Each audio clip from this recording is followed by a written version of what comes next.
Jungle. El Señor esté con ustedes. Lectura del Santo Evangelio según San Lucas.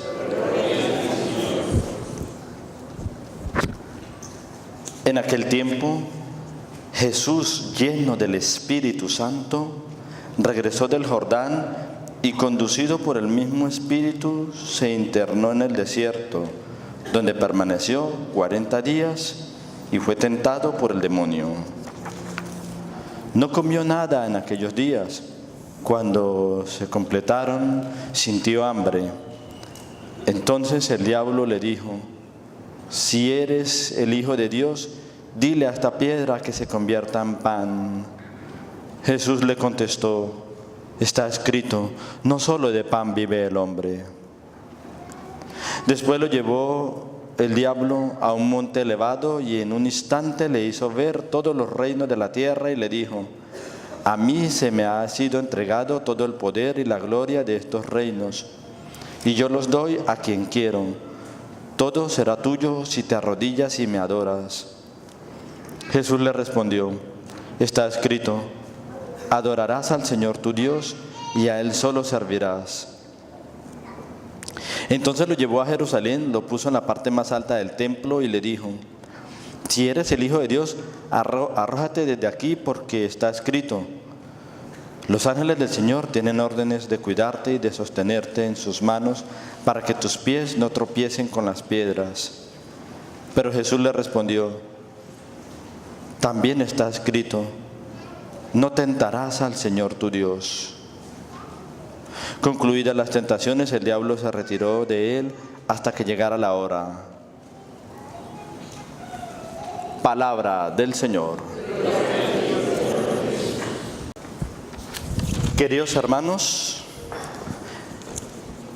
iniciamos hoy con el primer domingo del tiempo de Cuaresma, un tiempo litúrgico en el que se nos invita de una forma especial a ir preparándonos para la Pascua del Señor, su pasión, muerte y resurrección. Esa es la idea del tiempo de Cuaresma. Es un tiempo santo, es un tiempo de gracia, es un tiempo en que hemos de aprovechar y darnos a nosotros la oportunidad de crecer humana y espiritualmente. Siempre tendremos esa tarea, siempre tendremos que estar ocupados viviendo en función de ese crecimiento, porque la idea es que nosotros crezcamos, no nos quedemos estancados y menos aún que decrezcamos. Y la palabra de Dios, desde el miércoles de ceniza que empezamos el tiempo de Cuaresma, nos dará diferentes pautas para ir creciendo e ir viviendo, claves para vivir esta Cuaresma, este tiempo santo. Ojalá que esté en nuestros corazones esa idea, en nuestra mente esa idea de que es un tiempo de gracia y es un tiempo de conversión. Hoy, con el primer domingo de Cuaresma, la palabra de Dios nos da pues varias pinceladas, varias formas en que nosotros podemos ir viviendo este tiempo de Cuaresma. La palabra de Dios, como siempre, la palabra eterna que nos guía, que nos interpela, que nos llama la atención, que nos anima. Y encontramos aquí en la primera lectura tomada del libro del Deuteronomio un credo, el credo de los judíos. Yo era un judío errante, dice la palabra de Dios. Mi padre fue un arameo errante que bajó de Egipto y se estableció allí con muy pocas personas, pero luego creció hasta convertirse en una gran nación, potente y numerosa. Eso lo repetían como loritos. El papá se lo decía al hijo, el hijo se lo decía al otro hijo, y así, era un credo muy básico, muy elemental. Hoy en día, pues nosotros tenemos diferentes símbolos, diferentes credos. Al credo se le dice símbolo de la fe. Tenemos el niceno y el niceno constantinopolitano.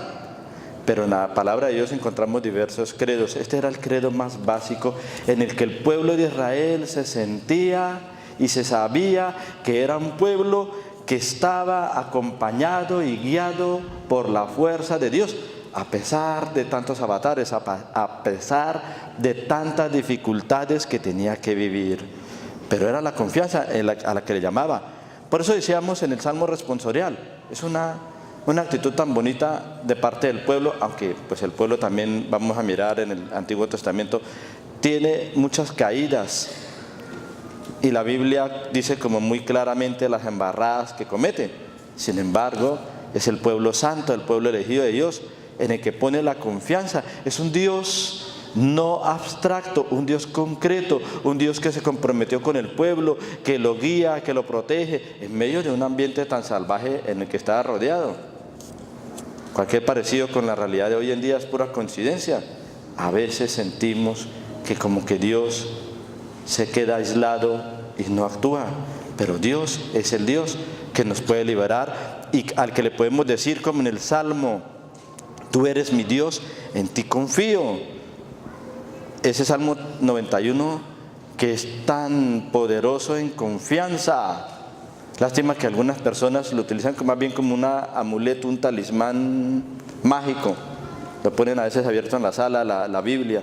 No, la Biblia hay que leerla, hay que meditarla, hay que buscar en la fe lo que ella nos quiere decir. Y encontramos ya una ampliación en la segunda lectura de ese credo, de un credo básico a un credo en la resurrección del Señor. La humanidad está acompañada con Dios y vale la pena luchar, vale la pena emprender este camino del cristianismo, porque nada ni nadie tiene por qué derrotarnos, nada, ni siquiera la muerte. Es impresionante este credo que hace la segunda lectura. Si crees en tu corazón en Jesús y tu boca proclama que Jesús es el Señor, lo que lo resucitó de entre los muertos y se pueda salvar, esa resurrección llegará a todos, tanto judíos como no judíos, como lo dice aquí mismo el apóstol San Pablo en la segunda lectura, la carta del apóstol San Pablo a los romanos. Y terminamos ya pues en el Santo Evangelio.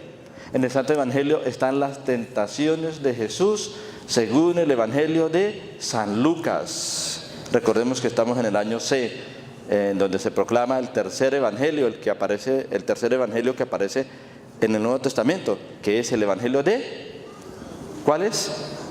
San Lucas, exactamente. San Mateo, San Marcos y San Lucas. San Juan intercala en las demás lecturas. Entonces estamos en esa versión. Es algo que aconteció y lo narra también el Evangelio según San Mateo, las tentaciones de Jesús, con algunas pequeñas diferencias, pero básicamente es con lo que inicia el Señor, con una cuaresma. ¿De dónde sacó el Padrecito eso de la palabra cuaresma? Pues aparece que se internó en el desierto 40 días. En el Evangelio de San Mateo dice 40 días y 40 noches. Aquí dice 40 días. Y es interesante lo que aparece aquí. Dice que estaba lleno del Espíritu Santo. El Espíritu Santo es el que nos ha de guiar en esta cuaresma. Y lo llevó al desierto. Hizo un desierto. El desierto que nosotros hemos de vivir, el desierto de nuestras vidas. El tiempo que nos podemos dar al silencio y a la meditación. Es verdad que ustedes viven ocupados, que el hogar, que el trabajo, que una cosa, que la otra, un montón de ocupaciones, pero sí se pueden regalar de vez en cuando un tiempo para la meditación. En vez de dejar que lo opriman tantos pensamientos, tantas dificultades, ponle freno de mano y medita en tu vida, medita en algún misterio de Dios. Lo puedes hacer. San Pablo de la Cruz, fundador de los Padres Pasionistas, de nuestra comunidad, de la comunidad pasionista, él habla mucho del silencio y la oración. Oye, y lo interesante era que lo escribiera a los laicos, no a los religiosos. Obviamente, para los religiosos había una mayor exigencia, para nosotros hay una mayor exigencia del silencio, de ese desierto. Y es que en el desierto vamos a encontrar a Dios. Pero a veces es tan difícil hacer eso porque le tenemos miedo. Le huimos a la soledad y al silencio. Porque ahí podemos encontrarnos no solamente con Dios, sino como lo que pasó aquí a Jesús, se encuentra con el demonio. A veces nos podemos encontrar con nuestros propios demonios, nuestros fantasmas, pero es un tiempo que yo creo que vale la pena. Y entonces Jesús se prepara en esa cuaresma y vive las tentaciones. El evangelista, ¿qué es lo que quiere dar a entender? Que está en el designio de Dios, que el mismo Hijo de Dios se encarnara, fuera igual en nosotros en todo, hasta en las tentaciones. Menos en un detalle, dice la carta a los Hebreos, fue similar a nosotros, menos en el pecado, exactamente. El pecado es lo que Jesús no permitió, pero fue tentado. La tentación sabemos que es el impulso para caer, pero no es pecado en sí mismo.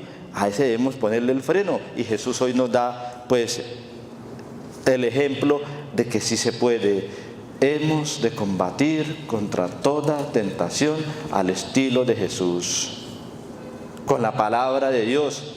Mira que el demonio sabe muy bien la palabra de Dios y es un buen mentiroso. El buen mentiroso de entrada no dice mentiras. El buen mentiroso dice verdades, pero verdades parciales y manipuladas. Y Jesús, pues también conoce la palabra de Dios, no le queda atrás al demonio, así que ni mucho menos. Y como no se le queda atrás, pues lo que hace es responderle con la misma palabra de Dios. Nosotros, ¿cuál sería el mejor método para resistir a la tentación? Suplicarle al Señor Jesús que tenga compasión de nosotros y nos ayude. Eso es lo que Él va a vivir aquí. Y las tentaciones del demonio, pues pudiéramos explicarla una por una, pero va enfocada a hacer renunciar a Jesús en el mesianismo al que está llamado. El demonio en esta ocasión lo tienta, pero al final del Evangelio dice que Él esperará otra ocasión, o como lo decía aquí literalmente, concluía las tentaciones, el diablo se retiró hasta que llegara la hora. Vamos ahorita a decir qué es esa hora, a qué se refiere esa hora. Pero el demonio toda la vida le va a tentar, aquí en preparación, y muchas veces va a ser a través del mismo Pedro, a través de las mismas personas, porque el demonio en últimas lo que le está invitando a ese mesianismo político, de poder, materialista, y con todo lo que la filosofía desde el siglo XIX hasta aquí, el espíritu del mundo proclama, el utilitarismo, el pragmatismo, etcétera. Eso es lo que quiere hacerle renunciar a Jesús, su proyecto de servicio, de salvación, al estilo de Dios. Si eres el Hijo de Dios, le dice el demonio, dile a esta piedra que se convierta en pan. Y dice Jesús, no está escrito, no solo de pan vive el hombre. ¿A qué se refiere eso? Que no nos dejemos despistar. Es verdad, el pan material es necesario. Trabaja por mejorar tu vida, por tener un mejor estilo de vida. No solo de pan vive el hombre, pues de pan se necesita. Necesitamos vivir, ejercer la caridad. Qué terrible es cuando se aguanta hambre, aquellas personitas que aguantan hambre. Cuando está vacío el estómago, está triste el corazón. Las dos cosas como que se unen, el alma con el estómago. Este tiempo de Cuaresma, a propósito, es para vivir también la caridad. Entre lo poquito que podamos tener, compartirlo para que no haya hambre. Pero no nos despistemos, no solo de eso vivimos, tenemos un hambre más grande, una sed insaciable, la sed antropológicamente esencial que tiene el ser humano de Dios, de una sed de infinito. No solo de pan vive el hombre, sino dirá en otro pasaje del Nuevo Testamento, sino de toda palabra que sale de la boca de Dios. De eso sí tenemos hambre. Después sigue la segunda tentación, llevándolo a un monte elevado y le promete los reinos si se arrodillas y le adoras. Jesús le responde, está escrito, adorarás al Señor tu Dios y a Él solo servirás. El poder por el poder. Cuando un cristiano sigue a Jesús y si lo sigue en su apostolado, nunca debe buscar privilegios, títulos, como que mostrarse. porque es contrario al espíritu evangélico.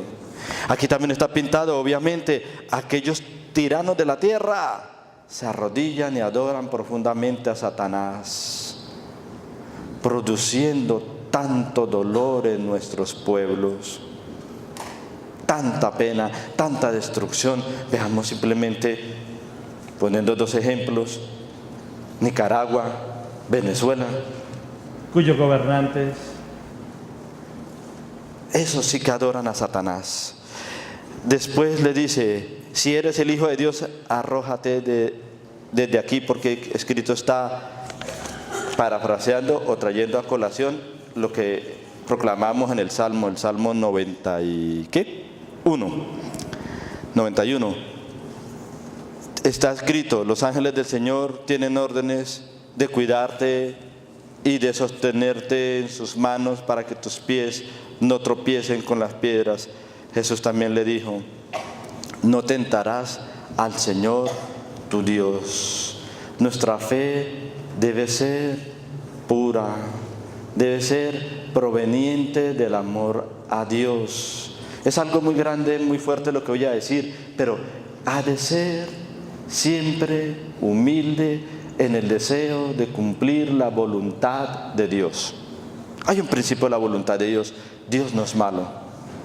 Dios es bueno, es sabio, todo lo sabe, todo lo puede. Si en nuestra vida, si tú en verdad oras y dices, Señor, guíame, yo estoy dispuesto a cumplir tu voluntad, ve en esa línea, y pase lo que pase, no te dejes perturbar, no te dejes entristecer. Si sale así es porque es perfecto, es la voluntad misma de Dios. Y ya para terminar, concluidas las tentaciones, el diablo se retiró hasta que llegara la hora. Interesante esa frase. Pues es que resulta que la vida de Jesús va a ser toda una vida de tentación hasta que llegue, ¿cuál hora? La hora de su entrega de amor apasionada por la humanidad, por cada uno de ustedes, por mí, por todos y por amor a Dios, que es en su entrega, en su santísima pasión, muerte y resurrección. Ahí también va a seguir la tentación. Es algo que el espíritu del mundo no puede entender, es algo que no se entiende con la lógica acá, ni con la lógica del poder, ni lo que es útil del utilitarismo, ni de lo que es lo mero placentero del hedonismo, ni lo que es lo mero material del materialismo. Se entiende con la lógica del amor, con la lógica del corazón. Jesús entrega su vida por amor a nosotros para darle sentido existencial y vivencial a nuestras vidas. Eso es lo que va a hacer. Eso es lo que dice, hasta que llegue la hora. Aún en la cruz, Jesús, además de los tormentos físicos, de los tormentos psicológicos, tendrá sus tormentos espirituales, y es la tentación de sentirse como una especie de derrotado. Si ustedes ven en las religiones, muchos como Mahoma u otros, pues tuvieron momentos de gloria, vieron surgir sus movimientos religiosos. Jesús no, todos los discípulos escondidos. Sin embargo, su fe en el Padre Celestial fue tan grande que mira, los resultados no se vieron de una. Eso es un ejemplo también para nosotros, seguir a Jesús en fidelidad. Pues ojalá que esta Cuaresma sea oportunidad que nos demos a nosotros mismos de crecer en el amor, de crecer en la esperanza, de crecer en la conversión, convencidos del amor que Dios nos tiene, porque tanto amó Dios al mundo que le entregó a su Hijo único. Que la pasión de Cristo, obra maravillosa del amor de Dios, esté grabada hoy y siempre en nuestros corazones. Así sea. Hola, soy Jimmy Carranza. Bienvenidos a En qué creemos los católicos. Y gracias por mirarnos en televisión y por internet. Soy un converso a la Iglesia Católica por más de 30 años y desde entonces no he dejado de profundizar y conocer más sobre aquello en lo que realmente creemos los católicos. Creé este canal hace algunos años para poder propagar y difundir la verdadera fe que hay en nuestra Santa Madre Iglesia. Si tú quieres conocer también acerca de aquello en lo que creemos, únete a nosotros. Crea tu cuenta de Gmail. Aprieta el botón rojo para suscribirte y no olvides activar la campanita para recibir notificaciones cada vez que subimos algún contenido. Regálanos un like y coméntanos. Y recuerda, somos la iglesia que Cristo fundó. Somos la Iglesia Católica.